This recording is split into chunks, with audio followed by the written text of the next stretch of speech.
Sairam students, welcome once again to this online session of English grammar, and today we are going to continue with the second part of reported speech.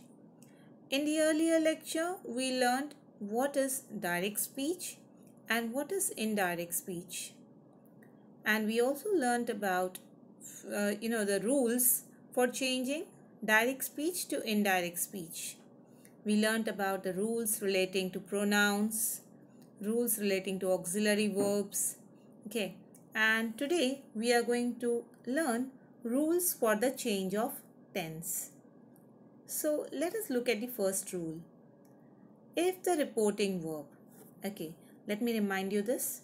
We also, in the earlier lecture, we also covered reporting verb, reporting clause.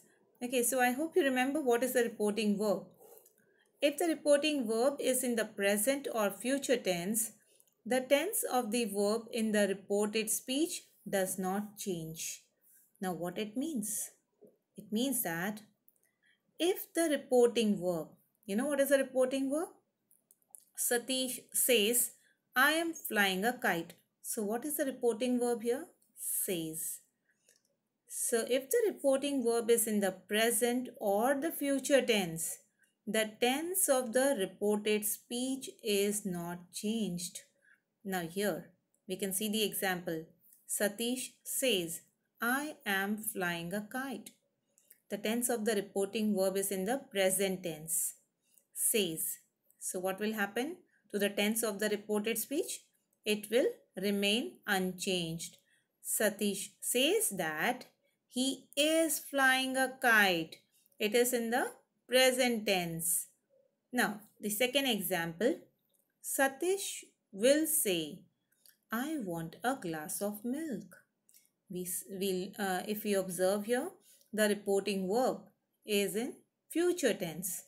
So, the reported speech will not change. Okay. Satish will say that he wants a glass of milk. Alright, so the first rule is very clear. If the reporting verb is in the present tense or the future tense, the tense of the reported speech is not changed. So let us see the second rule now. If the reporting verb is in the past tense, the tense of the verb in the reported speech must be changed into the corresponding past tense.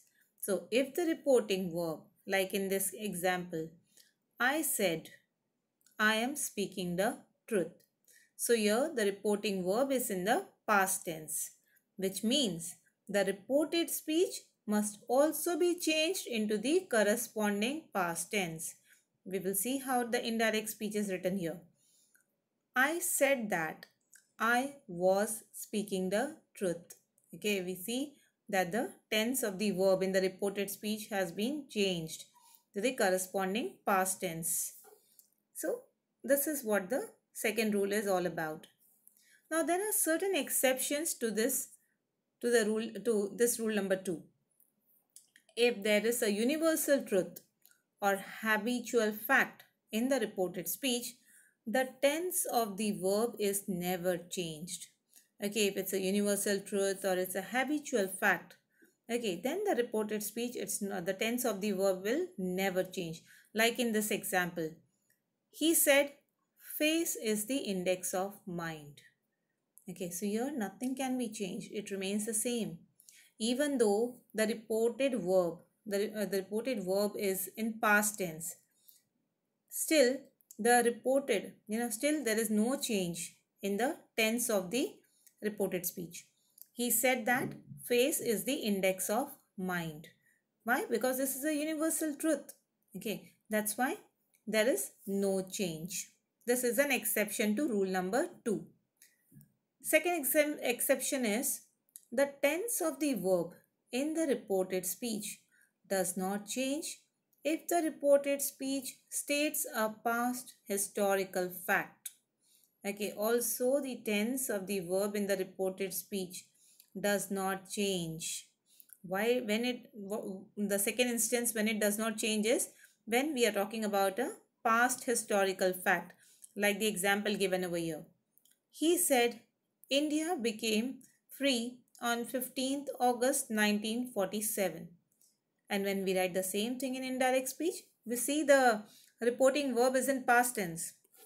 So if we follow rule number 2, the tense of the reported speech also changes, but it will not change here because it is a past historical fact. He said that India became free on 15th August 1947. Okay, so it does not change. There's another exception. If two such actions are given in the reported speech, which takes place at the same time, the past indefinite or continuous tense does not change. In this case, it means there are two actions, okay, which are given in the reported speech, and both the actions take place at the same time. So what will happen in that case? The continuous tense which is there in the reported speech, it will not change. Okay, say for example here, he said, Mohan was singing a song while Gopal was playing on a flute. And what the indirect speech says? He said that Mohan was singing a song while Gopal was playing on a flute. So there are two such actions given over here in the reported speech and both take place at the same time. Okay, so that means the continuous tense which is there, it will be the same one. It does not change. Let's move ahead. Let us look at these examples, which is a mix of everything. You said he is a very good athlete. You said that he was a very good athlete. The second example, when we write this in an indirect speech, I said, I have finished my work. I said that I had finished my work. Okay, we see the reporting verb is in the past tense.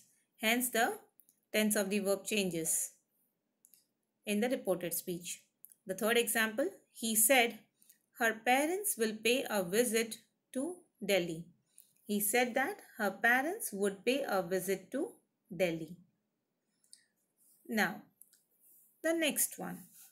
There are certain interrogative sentences. Okay, and there are rules for that as well. Conversion of interrogative sentences from direct to indirect speech. So let us look at rule number 1. The reporting verb said is changed into asked or inquired of. Okay, so the first rule is the reporting verb said in case of interrogative sentences. The reporting verb said is changed into asked or inquired. Like in this example, he said to me, will you go? Okay, so this is in direct speech. And if you want to write the same thing in indirect speech, it is an interrogative sentence. Now, how we will write in indirect speech? He asked me. Okay, the reporting verb said has been changed here. What we write? He asked me whether or if I would go. Okay, I'll tell you why we are using whether or if. The second rule will help us understand that. So I hope you know the first rule regarding converting interrogative sentence from direct to indirect speech. The reporting verb said is changed into asked or inquired. The second rule here says remove the comma and the inverted commas. Okay, obviously when we are changing from direct to indirect speech, we remove the comma and we also remove the inverted commas. In case of questions which are introduced by finite verb or its auxiliaries is, am, are, was, were, do, does, did. Okay, and in all these questions, if the answer is in yes or no form, then we introduce if or whether to join the principal clause with the subordinate one. Now let me explain this with the help of an example here. He said to me, have you done your homework? So this is a direct speech. And here if you see as per rule number 2, okay, the question has been asked using a auxiliary. Okay, using auxiliary, like here it's been asked, have you done your homework? And also the second condition is fulfilled.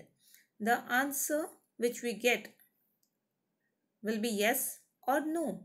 So in such case, when we change such kind of interrogative sentences, how we change it? He asked me if or whether. We use if or whether. If I had done my homework. And if you have noticed, we don't write the question mark.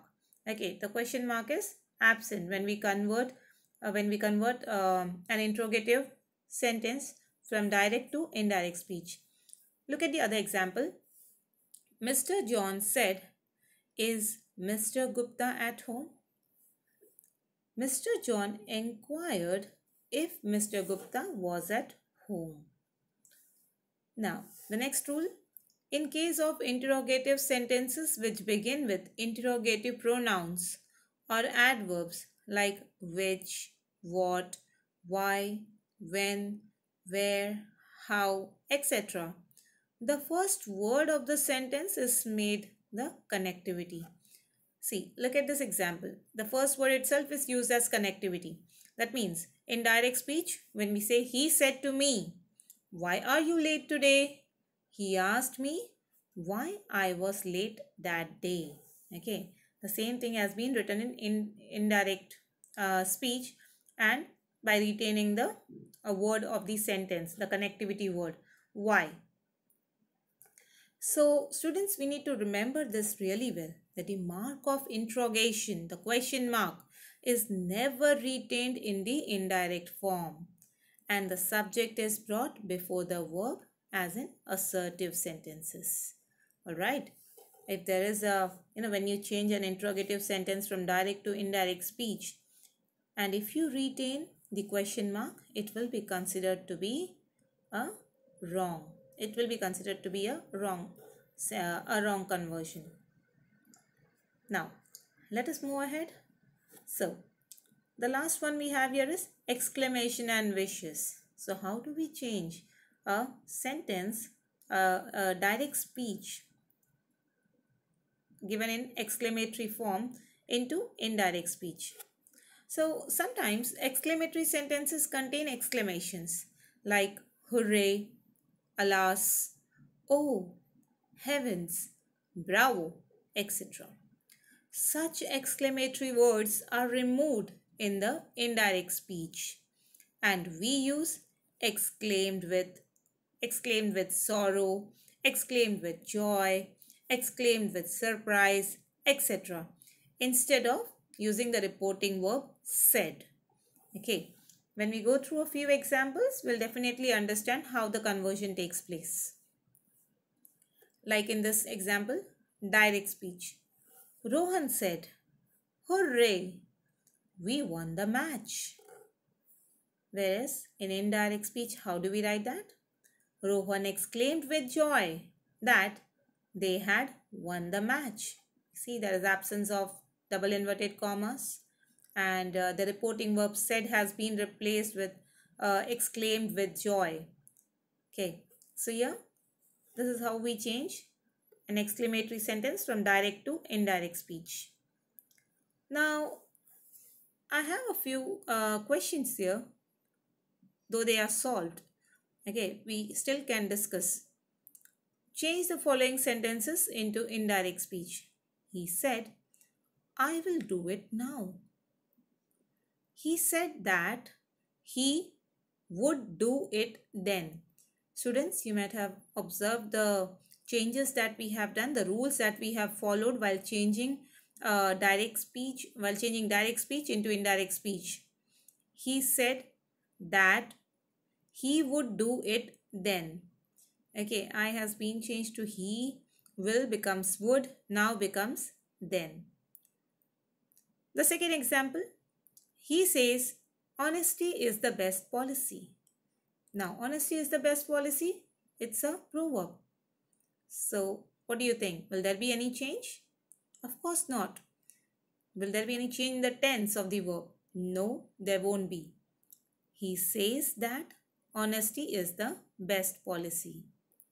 Ramesh says, "I have written a letter." Ramesh says that he has written a letter. She said, Mahesh will be reading a book. She said that Mahesh would be reading a book. So, all these examples that we went through, I hope it helped you in understanding the uh, rules for changing a sentence from direct speech to indirect speech. Uh, you have to click on the link below and complete the home assignment based on the rules that we learned today. Thank you so much.